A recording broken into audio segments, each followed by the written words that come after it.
Number 1. Pop Smoke. We're told that our home is our castle, the one place on earth where the chaos of the outside world cannot touch us. It is where we sleep, where we shower, and where we let our guard down. But for these 10 music legends, their sanctuary became a slaughterhouse.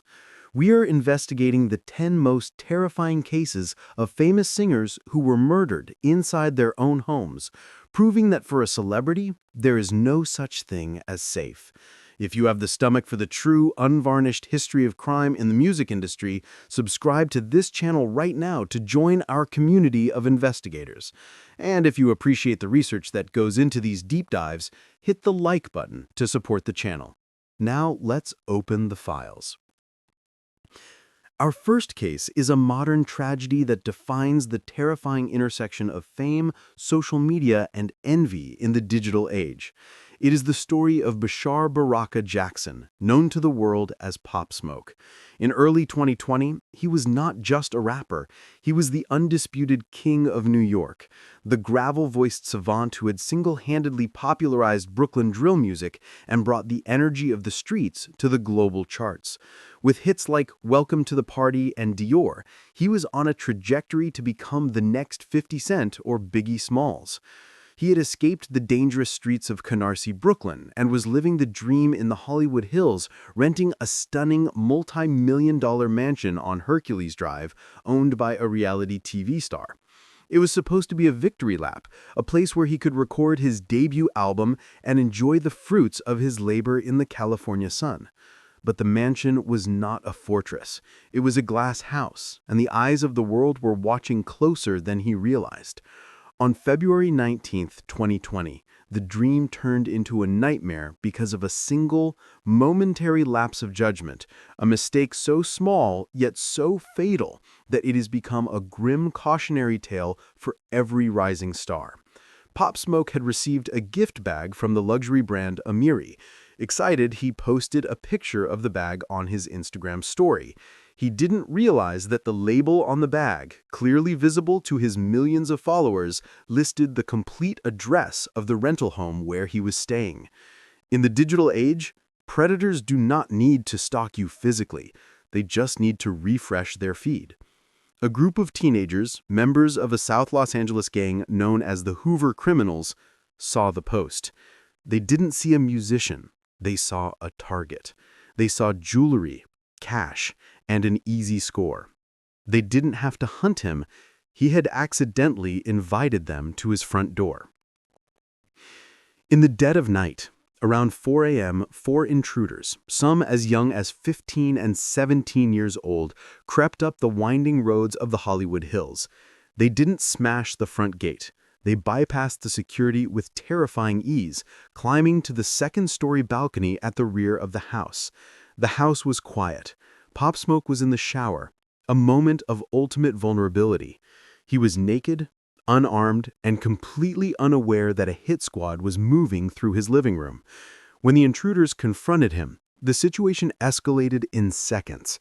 Pop Smoke was a fighter. He wasn't the type to cower. Even when faced with a gun, his instinct was to defend himself. According to police reports and the testimony of the youngest intruder, Pop initially complied but then rushed the gunman, trying to wrestle the weapon away. It was a split-second decision born of bravery and adrenaline, but it was a decision that cost him his life. The 15-year-old gunman fired. Pop Smoke was shot 3 times in the torso. As he lay on the floor, mortally wounded, the intruders kicked him, a final act of disrespect and brutality. They stripped him of his jewelry and ran, vanishing into the night and leaving the 20-year-old superstar bleeding to death on the cold tile of a rental home. The tragedy of the theft is almost too painful to comprehend. They stole his Rolex. It was a diamond-encrusted watch that symbolized his success, but in the underground market, without papers, it was just metal and glass. The killers later sold that watch for just $2,000. The life of a generational talent, a man who had changed the sound of hip-hop forever, was extinguished for $2,000. When the police arrived, they found a scene of chaos and despair. Pop Smoke was rushed to Cedar-Sinai Medical Center, but the damage was catastrophic. He was pronounced dead, and the news sent a shockwave through New York City that is still felt today. The investigation was swift, thanks to surveillance footage and wiretaps, but the arrests brought no comfort. The killers were children. Kids who had grown up in a culture where taking a life for a watch was seen as a badge of honor. Pop Smoke's murder was a stark reminder that you can leave the hood, you can move to a gated community in the hills, but you cannot outrun the envy that your success generates. He died in the place where he was supposed to be safest, killed by the very technology that made him famous. Number 2. Stringbean. We move from the high-tech surveillance state of modern Hollywood to the rustic, rolling hills of Ridgetop, Tennessee, to uncover a crime that didn't just kill a man, but effectively ended the age of innocence for the entire country music industry. This is the heartbreaking story of David Akeman, known to the world and to millions of television viewers as Stringbean. In 1973, Stringbean was a genuine American icon, a beloved member of the Grand Ole Opry and a star of the massive hit TV show Hee Haw. With his gangly frame, his pants tied below his knees, and his goofy scarecrow-like persona, he was the definition of wholesome rural comedy. He was a banjo virtuoso who made people laugh for a living, projecting an image of simple, carefree country life. But behind the laughter and the stage makeup, Stringbean was a man of the old school, a survivor of the Great Depression who harbored a deep, unshakable distrust of banks and financial institutions. It was an open secret in Nashville, whispered in dressing rooms and bars, that Stringbean kept his fortune in cash, hidden somewhere inside his modest, cabin-like home in the woods. It was a quaint, eccentric habit that endeared him to his friends, but to the wrong set of ears, it wasn't a quirk, it was an invitation. On the cold night of November 10, 1973, that invitation was accepted by two men who turned a comedian's sanctuary into a slaughterhouse, proving that even the most beloved figures are not safe from the savage greed that lurks in the hearts of men. The timeline of the tragedy is a masterclass in suspense and heartbreak. On that Saturday night, Stringbean and his wife, Estelle, did what they had done for decades. They drove into Nashville so Stringbean could perform at the Grand Ole Opry. He went out on stage, played his banjo, told his jokes, and received his standing ovation. It was a routine night of glory. Around 10 p.m., they packed up their Cadillac and began the drive back to their secluded farm in Ridgetop, about 20 miles north of the city. They had no way of knowing that for hours, two predators had been waiting for them in the darkness.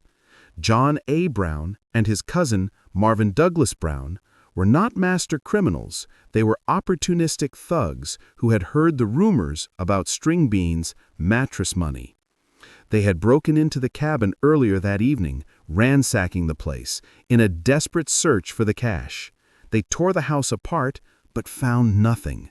Frustrated, angry, and unwilling to leave empty-handed, they made the fatal decision to wait. They sat in the dark, listening for the sound of the Cadillac coming up the driveway, turning a burglary into an ambush. When Stringbean pulled up to the house, the trap was sprung. He parked the car and walked toward the porch. He stepped inside, likely sensing immediately that something was wrong, but he never had a chance to react. The cousins confronted him. There were no negotiations. There was no plea for mercy. Stringbean, the man who had made millions laugh, was shot dead at point-blank range inside his own home. But the horror didn't end with him. Estelle Akeman, his wife and partner of 28 years, was still outside near the car. Hearing the gunshot, she did what any terrified person would do. She tried to run.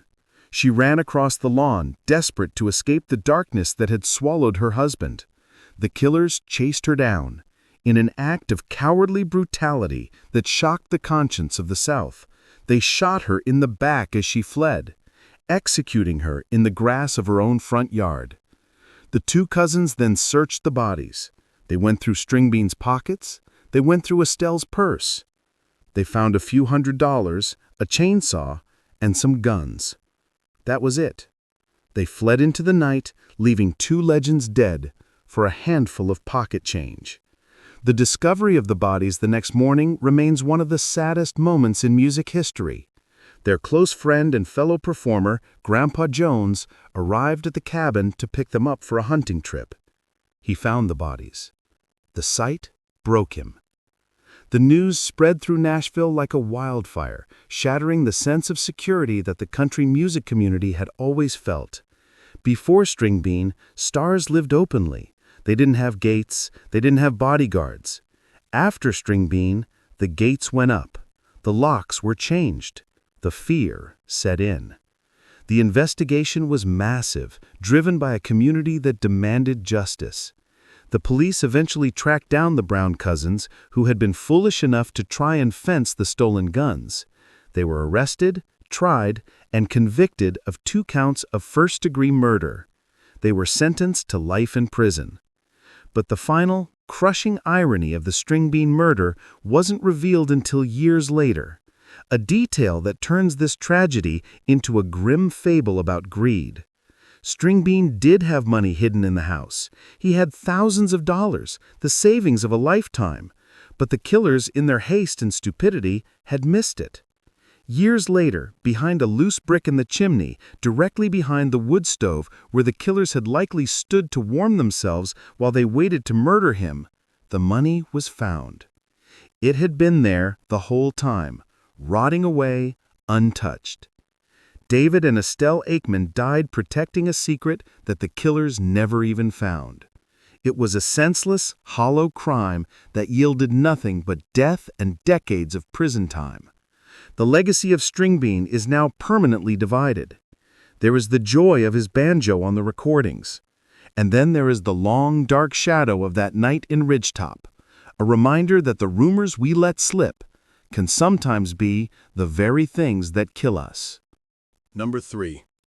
Elliott Smith.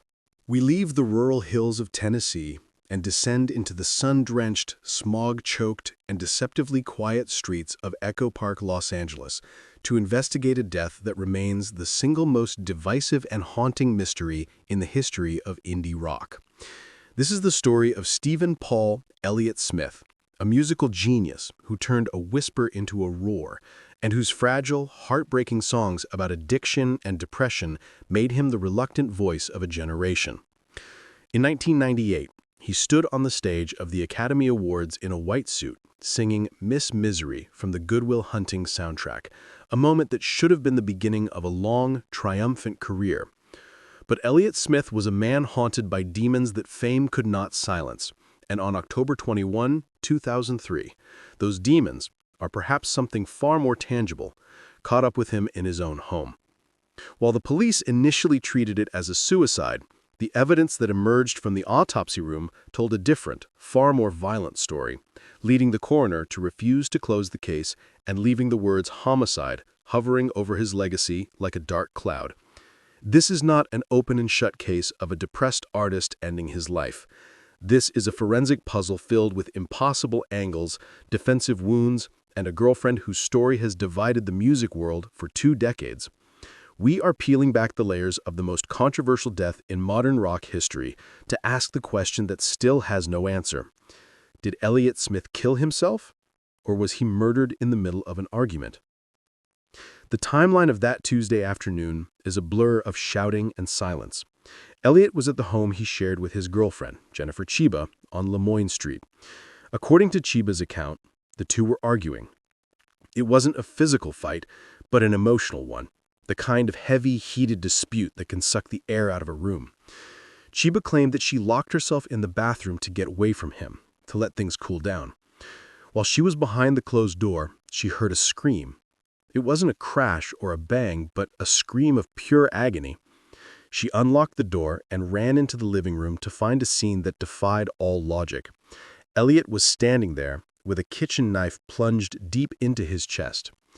According to Chiba, he was still standing. She claimed that in a panic, she pulled the knife out of his chest, a decision that would later be scrutinized intensely by forensic experts because it compromised the crime scene and potentially removed critical evidence. She called 911, but by the time the paramedics arrived, the singer had collapsed. He was rushed to the hospital, but the damage was done. The blade had severed major vessels. Elliott Smith was pronounced dead at 1:36 p.m. He was 34 years old.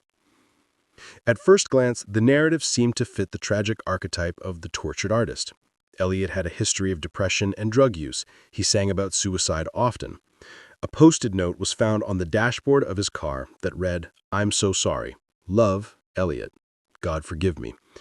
To the responding officers, it looked like a suicide note, and the case was clear. But when the body arrived at the Los Angeles County Coroner's office, the story began to fall apart. The medical examiner, Dr. Lisa Shannon, performed the autopsy and found 2 stab wounds to the chest. But it wasn't just the number of wounds that was alarming. It was the nature of them. In the vast majority of suicides by stabbing, which are already incredibly rare, there are hesitation marks, small, tentative cuts where the person tests the blade before making the fatal plunge. Elliott Smith had none. The wounds were clean, deep, and driven with force. Furthermore, there were small cuts on his hands, injuries that the coroner noted were consistent with defensive wounds, the kind that a person gets when they are trying to stop someone else from stabbing them. And then there was the fact that he had stabbed himself through his clothing, another rarity in suicides, as people typically bare the skin. The coroner's report was a bombshell. Instead of ruling it a suicide, Dr. Shannon checked the box for undetermined. The report explicitly stated that the mode of death cannot be determined, and crucially, that homicide cannot be excluded. The investigation remained open. Detectives questioned Sheba, but she was never charged. Her supporters argue that she tried to save him, that the defensive wounds were from other causes, and that Elliott was simply a man in pain who made a fatal decision. Critics and fans, however, point to the sheer physical difficulty of stabbing oneself twice in the chest with that amount of force without hesitating. They point to the argument. They point to the fact that the knife was removed. The debate has raged for over 20 years. Was the scream Sheba heard a scream of suicide or a scream of shock from being attacked? Was the note a suicide note or an apology for the argument written earlier?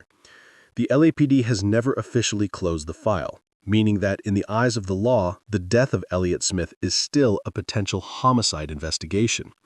It remains a scar on the face of indie music, a mystery that ensures we can never listen to his songs about heartbreak and pain in the same way again, wondering if he was predicting his end or if his end was something that was forced upon him in the sanctity of his own living room. Number 4. King Tubby.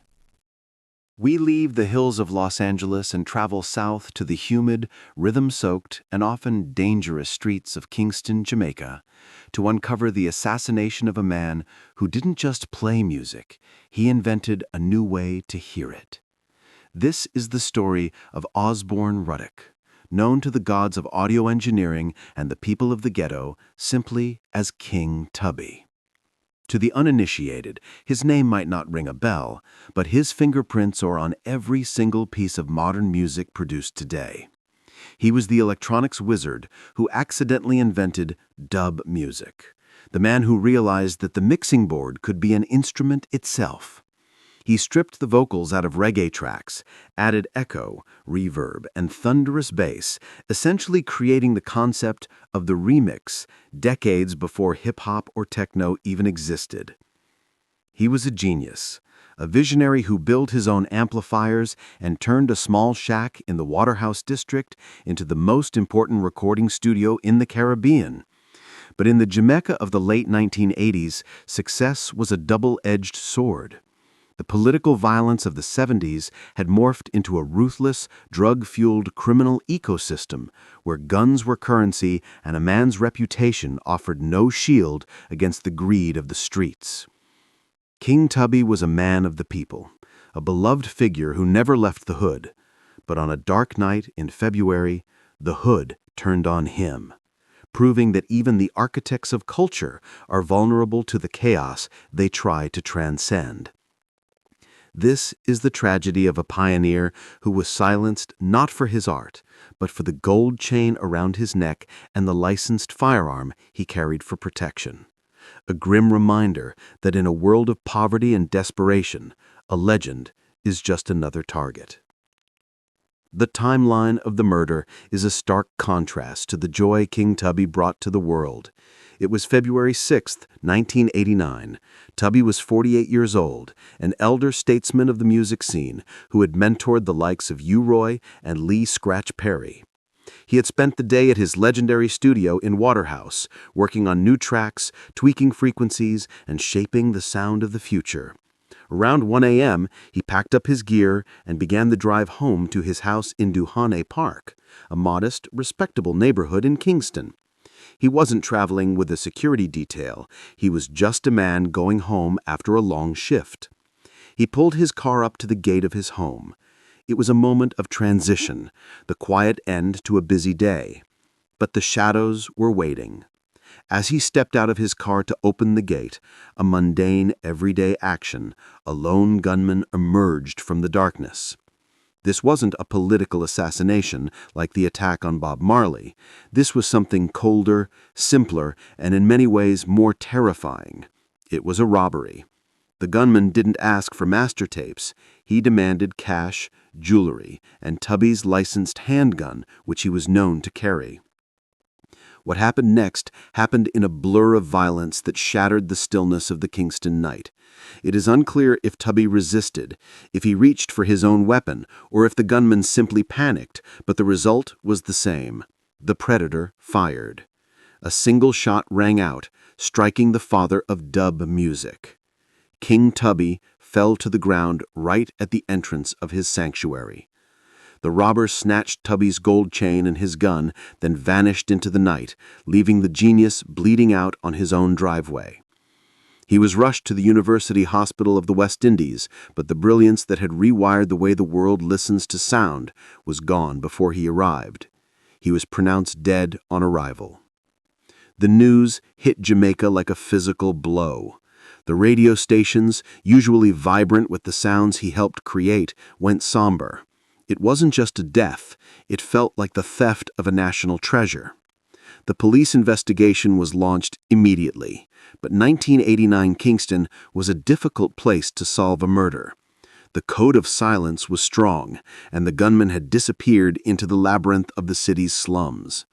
While there were whispers of suspects, of local stick-up kids looking for a quick score, no one was ever convicted for the murder of King Tubby.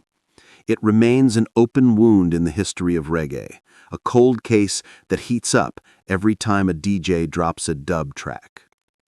The legacy of the murder is a profound sense of waste. King Tubby wasn't killed by a rival producer or a jealous lover. He was killed for scrap, for a piece of jewelry and a pistol. The man who gave the world the drop, that moment in a song where the bass falls out and the echo takes over, was dropped by a street thug who likely had no idea he was shooting the man who had built the foundation of the very culture he lived in. He died at his own gate, trying to get home, a victim of the very environment he had soundtracked for 20 years. Number 5. Carlton Barrett. We remain in the sun-drenched, blood-soaked streets of Kingston, Jamaica, just 2 years prior to the murder of King Tubby, to uncover a conspiracy that struck at the very heart of the most famous band in the world. If you know the rhythm of One Love, No Woman No Cry, or Jamming, you know the work of Carlton "Carly" Barrett. He was the drummer for Bob Marley and the Wailers, the man who invented the one-drop beat. A rhythmic innovation so unique and so influential that it became the heartbeat of reggae itself. He was a quiet, spiritual man, a Rastafarian who preferred the background to the spotlight, letting his drums do the talking. But while he was laying down the grooves that would bring peace to millions, his own home life was a war zone of jealousy, betrayal, and cold-blooded calculation. This is not a story of a random robbery or a street beef. This is a story of a Shakespearean assassination plot, orchestrated by the people closest to him, his wife and her lover, proving that the one love philosophy did not extend to the domestic life of the man who helped create it. We are investigating the 10 most terrifying cases of famous musicians murdered in their own homes. This is a deep dive into the dark side of the legend.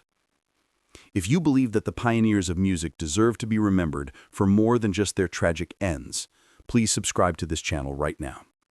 And if you appreciate us uncovering the truth behind these forgotten crimes, hit the like button to support this investigation.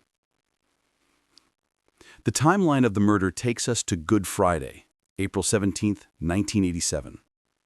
Carlton Barrett was 36 years old. Since Bob Marley's death in 1981, life had been complicated for the surviving Wailers, marked by legal battles over royalties and the struggle to maintain their legacy. But Carlton's biggest battle was at home. His marriage to Albertine Barrett was crumbling. It was a relationship reportedly marred by arguments and tension. Unknown to Carlton, Albertine had taken a lover, a man named Glenroy Carter. But this wasn't just an affair, it was a conspiracy. According to the Jamaican courts, Albertine and Carter decided that divorce was too messy, or perhaps not profitable enough. They wanted Carlton out of the picture permanently. They didn't want to do the dirty work themselves, so they allegedly hired a hitman, a local gunman named Junior Neal. The plan was cold, calculated, and terrifyingly simple. Wait for the man to come home to his castle and execute him at the gate. On that Friday night, Carlton Barrett drove his car up to the gate of his home in Kingston. It was a routine he had performed thousands of times. He got out of the vehicle to open the gate, a moment of vulnerability that the killers were counting on. As he stood there, in the sanctity of his own driveway, the hitman emerged from the shadows. There were no words, no robbery demands. The gunman raised a pistol and fired 2 shots. One struck him in the head, the other in the chest. The man who provided the pulse for the revolution of reggae collapsed and died instantly on the concrete of his own home. The silence that followed the gunshots was the end of an era. The Wailers had lost their heartbeat. The initial shock in Jamaica was immense, another legend gone, another victim of the island's violence. But as the police dug deeper, the robbery theory fell apart. Nothing was stolen. The motive was clearly personal. The investigation quickly zeroed in on the widow, Albertine Barrett. Her grief seemed performative. Her connection to Glenroy Carter was uncovered, and soon the plot unraveled. Albertine Barrett, Glenroy Carter, and the gunman Junior Neal were all arrested and charged with the murder. The trial was a sensation. It revealed a sordid tale of domestic treachery that stood in stark contrast to the spiritual image of the Wailers. In a verdict that seemed to deliver justice, all 3 were found guilty and sentenced to prison.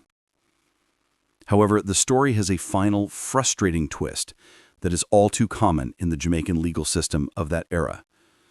Due to a legal technicality involving the judge's instructions to the jury, specifically regarding the admissibility of caution statements, the convictions were overturned on appeal. Albertine Barrett and her co-conspirators were released after serving only a few years. They walked free.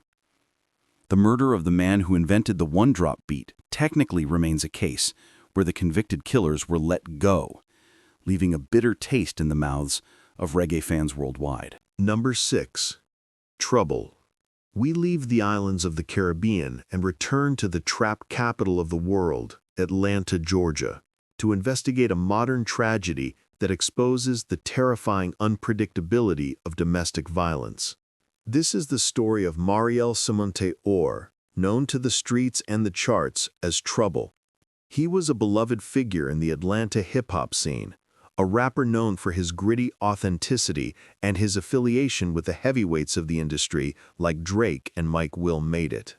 Trouble wasn't just a musician, he was a community figure, a man who had navigated the dangerous waters of the street life and emerged as a success story, using his platform to advocate for nonviolence. He was the mayor of Edgewood, a man who seemed to have finally escaped the cycle of danger that claims so many young artists. But the tragedy of Trouble is that the danger that killed him didn't come from a rival gang, a drug deal, or a rap beef. It came from a source that is often overlooked in the narrative of hip-hop violence: a jealous ex-lover. This is the harrowing account of a home invasion that turned a peaceful night of sleep into a nightmare, proving that you can be the toughest man in the room, but you are still vulnerable when you close your eyes in a bed you think is safe. We are uncovering the grim reality that for many stars, the most lethal threat isn't a professional hitman, but a person driven by the irrational, explosive rage of a broken heart. The timeline of the murder takes us to the early morning hours of June 5, 2022. Trouble had been out in Atlanta, enjoying the fruits of his labor, but he decided to call it a night. He went to the apartment of a female friend, Lakeia Jackson, located in the Lake St. James complex in Conyers, a quiet suburb about 25 miles east of downtown Atlanta. He wasn't there to party, he was there to sleep. He was a guest in what should have been a sanctuary, but unbeknownst to Trouble, the apartment was being watched, or at least targeted. Lakeia had an ex-boyfriend named Jamichael Jones. Jones wasn't a celebrity, he was a man consumed by a toxic inability to let go. He had reportedly been harassing Jackson, unable to accept that the relationship was over. In the dark logic of a stalker, the presence of another man in his former territory was an insult that required a violent response. Around 3:20 a.m., while Trouble was asleep in the bed, Jamichael Jones broke into the apartment. He didn't pick the lock, he forced his way in, a violent intrusion that shattered the domestic peace instantly. The chaos that followed was brief and brutal. Trouble woke up to a nightmare. He wasn't waking up to a fan or a friend, he was waking up to a fight for his life. Jones, fueled by jealousy and rage, confronted the couple. According to the police reports and affidavits, a struggle ensued. Trouble, unarmed and disoriented from sleep, tried to defend himself and the woman. But Jones had a gun. In the confines of the bedroom, Jones fired. A single shot struck the rapper in the chest. It was a cowardly act, shooting a man who had just woken up, a man who had nothing to do with the attacker's failed relationship. Jones then fled the scene, running out into the night and leaving Trouble bleeding out on the floor of an apartment that wasn't even his. When the Rockdale County deputies arrived, they found the rapper clinging to life, but the wound was catastrophic. He was rushed to a local hospital, but Mariel Simonte Orr was pronounced dead at the age of 34. The mayor of Edgewood was gone, killed over a relationship he wasn't even part of. The aftermath was a manhunt that gripped Atlanta.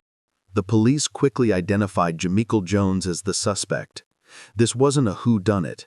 Jackson identified her ex-boyfriend immediately. Jones went on the run, sparking a statewide search. He was a fugitive, hiding from the law and arguably from the wrath of the Atlanta music community, who were mourning the loss of one of their most genuine voices. Days later, Jones's mother, in a dramatic and emotional intervention, convinced her son to surrender. He turned himself in at a local hospital, perhaps realizing there was nowhere left to run. He was charged with felony murder, home invasion, and aggravated assault. The case highlighted a terrifying aspect of domestic violence. It doesn't just hurt the partners involved, it often claims the lives of innocent bystanders who get caught in the crossfire of a toxic breakup. Trouble died because he was in the wrong place with the wrong person, a victim of another man's insecurity. This case forces us to look at the deadly consequences of stalking and domestic obsession. Trouble was a tough guy rapper, yet he fell victim to a crime of passion usually associated with soap operas. Do you think the media ignores male victims of domestic-related homicide? Was this preventable if the stalker had been dealt with sooner? I want to hear your thoughts on this senseless loss in the comments below. In the end, Jamichael Jones pleaded guilty. In a 2023 court hearing, he admitted to the murder. The judge sentenced him to life in prison, a final legal period on a sentence that began the moment he kicked down that door. Trouble's legacy lives on in his music and his community work, but his death serves as a grim reminder that safety is an illusion. You can survive the streets, you can survive the industry, but you are never truly safe from the chaos of human emotion. He went to sleep a star and never woke up, stolen by a jealousy that had nothing to do with him. If this tragic story of an Atlanta icon murdered in his sleep shocked you, please hit the like button to honor his memory. Share this video with every hip-hop fan you know, and make sure you are subscribed for Part 7, where we will head to New York to investigate the unsolved murder of a mixtape legend killed in his own lobby. Number 7. Stack bundles. We move from the southern heat of Atlanta to the cold, concrete isolation of Far Rockaway, Queens, to uncover one of the most infuriating, unsolved mysteries in New York hip-hop history. This is the story of Raekwon Elliott, known to the streets and the mixtape circuit as Stack Bundles. To understand the magnitude of this loss, you have to understand the era. This was the mid-2000s, the golden age of the mixtape, where rappers built empires out of the trunks of cars and on street corners. Stack Bundles was the undisputed king of this grind, a lyrical machine with a charismatic flow that caught the attention of Jim Jones and the Diplomats. He was the standout member of Bird Gang, the next in line for the throne, a young man who radiated the kind of star power that comes around once in a generation. He was on the verge of global stardom, seemingly inches away from signing the deals that would change his life forever. But Stack Bundles made a choice that many rising stars struggle with. He refused to leave his neighborhood. He stayed in the Red Fern houses, a notorious housing project in Far Rockaway, believing that his love for the community would protect him. But in the shark tank of the streets, familiarity doesn't breed safety, it breeds contempt. This is the heartbreaking account of an ambush that took place in the lobby of his own building, a murder driven by the oldest motive in the book, envy, that silenced a voice destined for greatness. We are investigating the 10 most terrifying cases of famous singers murdered in their own homes.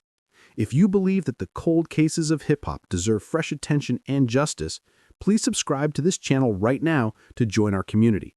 And if you appreciate us honoring the memory of the handsome squad leader, hit the like button to support this deep dive.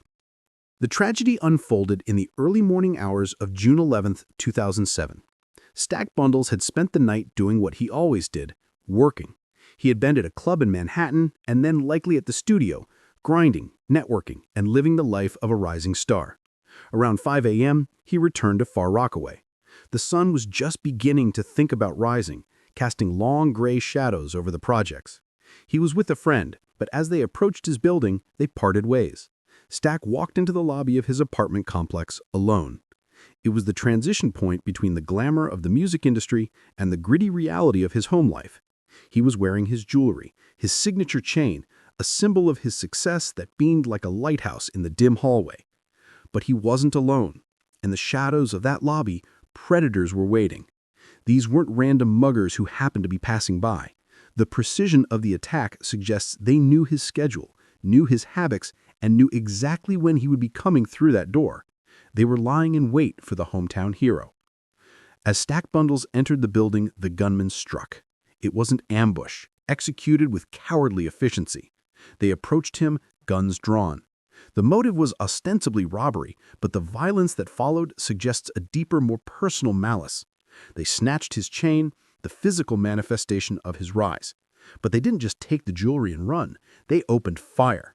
Stack was shot in the head and the thigh. The shots echoed through the concrete lobby, a deafening punctuation mark to a life of promise. The gunman fled into the labyrinth of the projects, disappearing into the community that Stack loved so much. He was left bleeding on the cold floor of the building where he slept.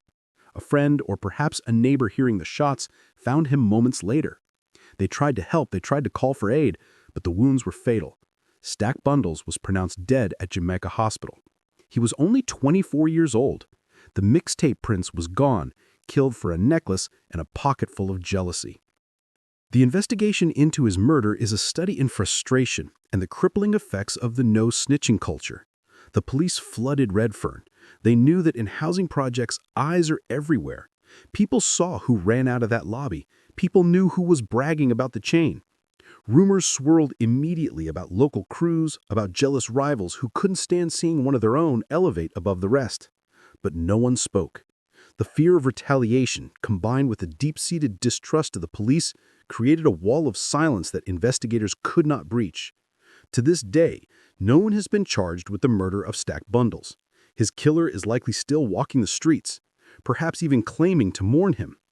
The tragedy is compounded by the fact that Stack was a mentor to another rising star from the same neighborhood, Chinks Drugs, who we covered earlier in our drug violence series. Both men, mentor and student, killed in their prime, trapped by the gravity of the environment they tried to uplift. This case brings us to a painful debate about giving back versus getting out. Stack Bundles stayed in Redfern to be close to his people, and it cost him his life. Do you believe that artists have a responsibility to leave their dangerous neighborhoods the moment they get a check? Or is it society's failure that they can't be safe in their own homes? I want to hear your thoughts on this complex dilemma in the comments below. Stack Bundles' legacy is heavy. He is often cited by superstars like Fabulous and Joe Budden as one of the greatest talents who never got to shine fully. His flow, his charisma, and his work ethic became a blueprint for the New York grind. But his death serves as a grim reminder that your home is only as safe as the people watching it, and sometimes the people watching are waiting for you to fall. He died in the lobby, steps away from safety, a victim of the proximity to the peril he rapped about. If this infuriating story of a solved but unproven murder left you stunned, please hit the like button, share this video to keep the pressure on for justice, and make sure you are subscribed for Part 8, where we will investigate the heartbreaking double murder of an R&B prodigy and her boyfriend in their own recording studio. Number 8. Lala Brown. We leave the concrete canyons of New York and head to the industrial heartland of the Midwest, specifically Milwaukee, Wisconsin, to uncover a double homicide that silenced a voice so sweet, so promising, that it had already captivated the charts before it was violently extinguished. This is the heartbreaking story of Ashley Brown, known to the world and to R&B fans as Lala Brown. Unlike many on this list who are established legends, Lala was the definition of potential. She was the featured vocalist on Lyfe Jennings' massive smash hit, SEX, a song that was playing on every radio station in America in 2006. She had the look, she had the soul, and she had the it factor. She was poised to be the next Mary J. Blige or Keisha Cole, a young woman who could turn her pain into platinum records. But Lala Brown never got the chance to release her solo album. She never got to tour the world as a headliner. Instead, her life was cut short in the very place where her dreams were being manufactured, her home recording studio. This is a story of a sanctuary violated, a safe space for art that turned into a death chamber, and a mystery that continues to haunt the music industry nearly 2 decades later. We are investigating the 10 most terrifying cases of famous singers murdered in their own homes. If you believe that the cold cases of talented young stars deserve fresh eyes and justice, please subscribe to this channel right now to join our community. And if you appreciate us honoring the memory of this lost R&B prodigy, hit the like button to support this deep dive. To understand the tragedy of Lala Brown, you have to look at her partnership with her boyfriend, Jatanuet Kool-Aid Claiborne. They were a Milwaukee power couple in the making. Kool-Aid was a producer, a man with ambition, who had turned a room in their house on North Lisbon Avenue into a professional recording studio. It was their bunker, their headquarters. They spent their days and nights there, laying down tracks, writing lyrics, and building a future. It was supposed to be the safest place in the world for them, a fortress of creativity. But on the afternoon of October 19, 2007, that fortress was breached, not by a battering ram, but likely by a knock on the door. The details of the crime scene are chilling because they suggest a terrifying intimacy. There was no forced entry, the door wasn't kicked in, the windows weren't smashed. This implies one of two things. Either Lala or Kool-Aid knew the killer and let them in, or they were tricked into opening the door for someone posing as a friend or a business associate. What happened inside that studio was not a robbery gone wrong, it was an execution. When Lala's sister, who had been unable to reach her for days, finally broke into the home to check on them, she found a scene of utter devastation. Lala Brown and Kool-Aid were found dead in the studio. Both had been shot.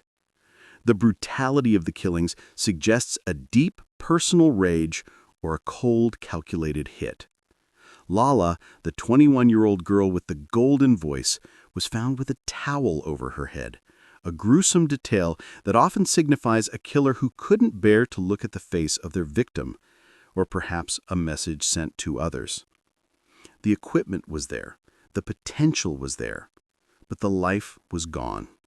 The studio, which should have been filled with music, was filled with the silence of death. The shockwave in Milwaukee was massive. Lala was their hometown hero, the girl who had made it onto BET and MTV. To see her murdered in her own home was a blow to the city's spirit. The investigation that followed was a labyrinth of dead ends and frustrating silence. The police looked at every angle. Was it a robbery? Some equipment was reportedly missing, but the nature of the killings felt too personal for a simple theft. Was it jealousy? Lala was becoming famous, and fame attracts stalkers and envious rivals. Or was the target actually Kool-Aid? In the music industry, producers often navigate dangerous waters, dealing with money, egos, and street politics.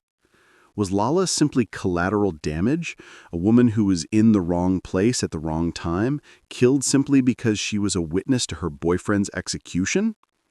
This is the theory that haunts her family the most, the idea that her talent was extinguished because of someone else's beef. Despite years of searching, despite rewards being offered, and despite the pleas of a heartbroken mother who just wants to know who took her baby, the case remains officially unsolved.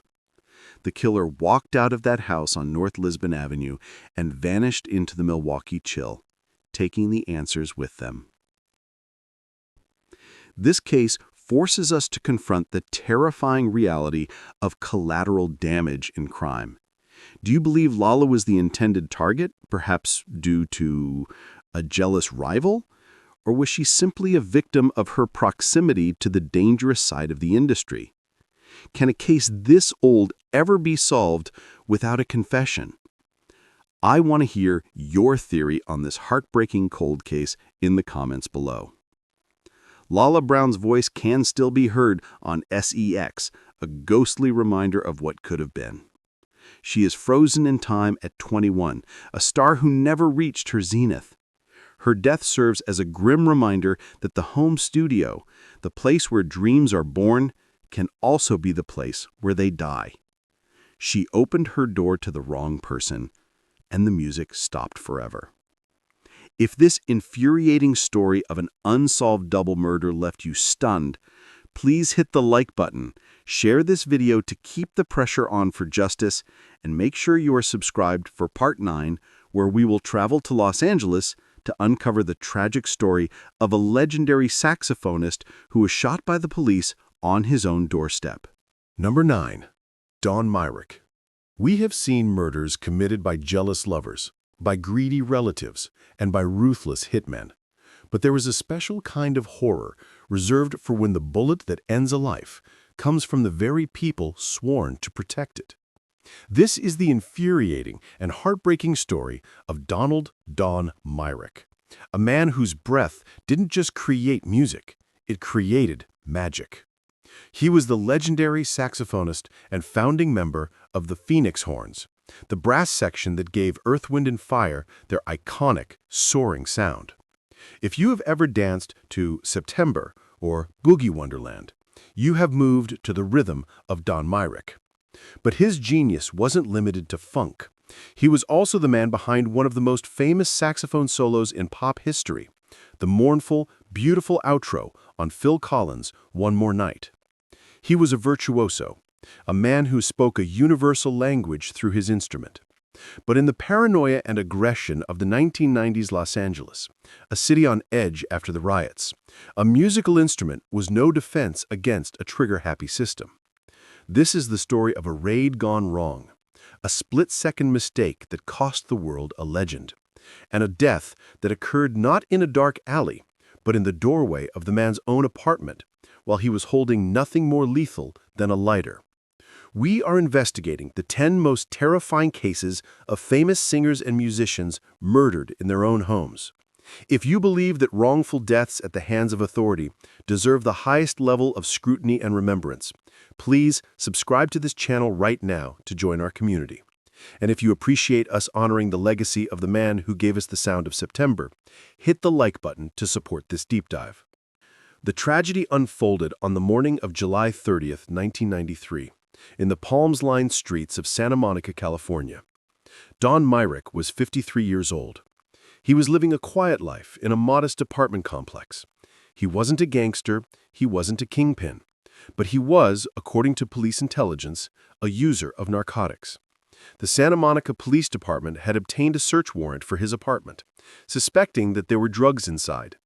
In the war on drugs, the tactics were often military in their intensity, treating every warrant like a raid on a fortress. At around 6 a.m., a team of officers approached Myrick's door. They didn't knock and wait for him to come out with his hands up. They executed a tactical entry. The noise, the shouting, the adrenaline, it was a recipe for chaos. Inside the apartment, Don Myrick was likely asleep or just waking up. He heard the commotion. He didn't know it was the police. He likely thought he was being robbed or invaded. In a moment of confusion and fear, he moved to the door to see what was happening. The tragedy hinges on a single, mundane object he had in his hand. It wasn't a gun. It wasn't a knife. It was a butane lighter, a long, slender object used to light stoves or cigarettes. As the police officer, Gary Hopwood, confronted Myrick at the door, the lighting was poor, the tension was high, and the training kicked in. Not the training to de-escalate, but the training to eliminate a threat. The officer saw a glint of metal. He saw an object in the suspect's hand. In his mind, in that fraction of a second, the lighter transformed into a firearm. Officer Hopwood fired. A single shot rang out, echoing through the apartment complex. The bullet struck the saxophone legend in the chest, piercing the lungs that had powered some of the greatest hits of the 20th century. Don Myrick collapsed in his own doorway, the lighter falling from his hand. As he lay bleeding on the floor of his sanctuary, the realization of the mistake began to set in. There was no gun. There was no threat. There was just a musician, confused and terrified, dying because he tried to light a cigarette or check the dark hallway. He was rushed to the hospital, but the wound was fatal. Don Myrick was pronounced dead, silenced by a bullet paid for by the taxpayers. The aftermath was a firestorm of controversy and grief. The music community was outraged. Phil Collins, who had toured the world with Myrick, was devastated, dedicating performances to his fallen friend. The official police report maintained that the officer feared for his life, citing the metallic click of the lighter and the sudden movement. It was the classic mistaken identity defense used in so many officer-involved shootings. But to the family and the fans, it was negligence. It was a wrongful death. The Myrick family sued the city of Santa Monica, arguing that the police tactics were excessive and reckless, that they had created the dangerous situation that led to the shooting. In 1995, the city settled the lawsuit for $400,000. It was an admission of sorts, a payout to make the problem go away. But no amount of money could bring back the man who played the horns on Reasons. The settlement closed the legal chapter, but it left the moral wound wide open. This case brings up a furious debate about police tactics and the shoot-first mentality. Do you believe that the officer made an honest, tragic mistake in the heat of the moment, or was this a result of a system that views citizens as targets first and people second? Is a lighter ever enough reason to open fire? I want to hear your verdict on this tragedy in the comments below. Don Myrick's death is a stark reminder of the fragility of life. He survived the grueling tour schedules, the pressures of fame, and the changes in the music industry, only to be killed in his pajamas by the people sent to serve and protect. His legacy is immortalized in the grooves of vinyl records, in the joyous blasts of brass that still make people dance today. But his end is a somber, silent note in the symphony of music history. He opened his door and let in the end of his life. If this infuriating story of a musical giant killed by a mistake left you stunned, please hit the like button, share this video to keep the pressure on for accountability, and make sure you are subscribed for Part 10, the final and most recent chapter, where we will uncover the story of a West Coast rapper who was ambushed in his own driveway in a gangland execution. Number 10. Slim 400. We end our journey where the concrete meets the palm trees, in the legendary blood-soaked streets of Inglewood, California.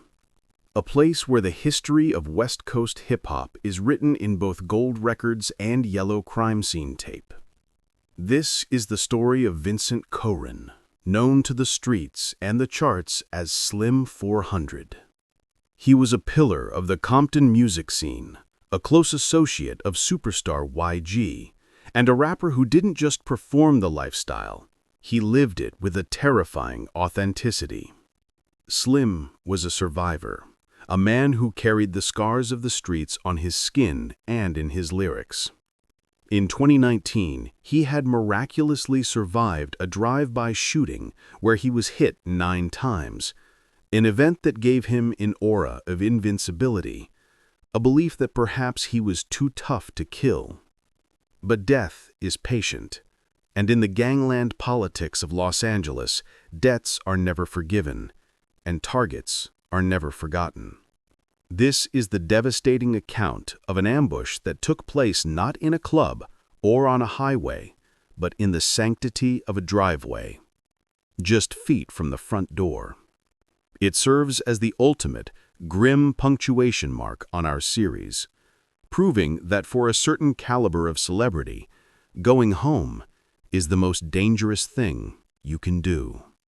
We have investigated the 10 most terrifying cases of famous singers murdered in their own homes. If you have followed us through this dark history, if you believe that understanding the reality of these crimes helps honor the victims, please subscribe to this channel right now. And if you appreciate the depth of this series, hit the like button to support the channel as we conclude this investigation. The timeline of the assassination takes us to the cool evening of December 8, 2021. Slim 400 was 33 years old. He had survived the 9 shots in 2019 and had just released new music.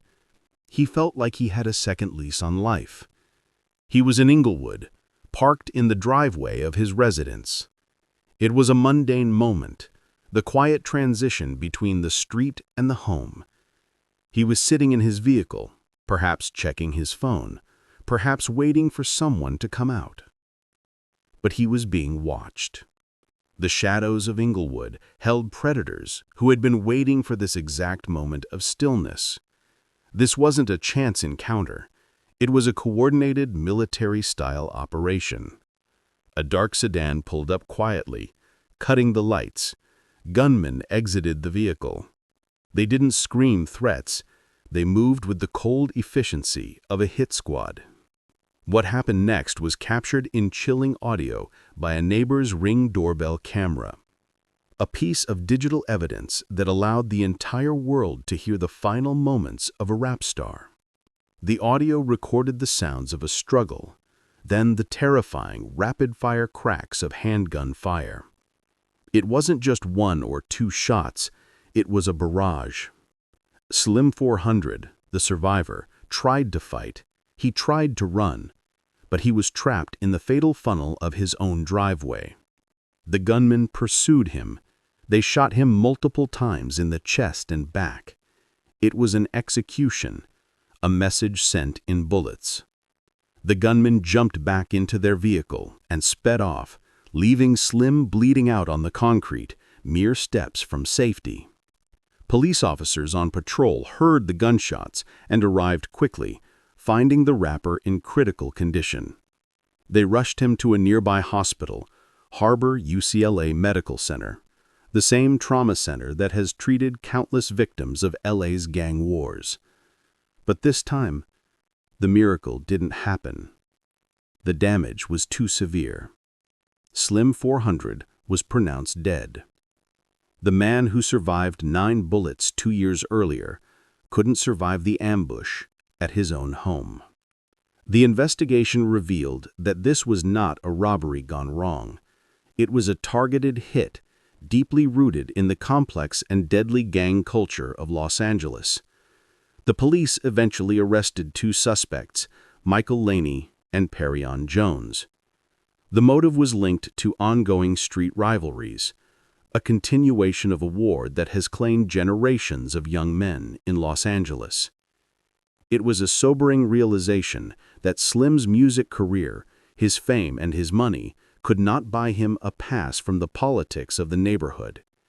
He was killed because of who he was and where he was from. This brings up a tragic recurring theme in hip-hop, the inability to fully escape the environment that made you. Do you think the industry does enough to protect artists from their pasts? Or is this cycle of retaliation simply unbreakable? I want to hear your final thoughts on the tragic cost of authenticity in the comments below.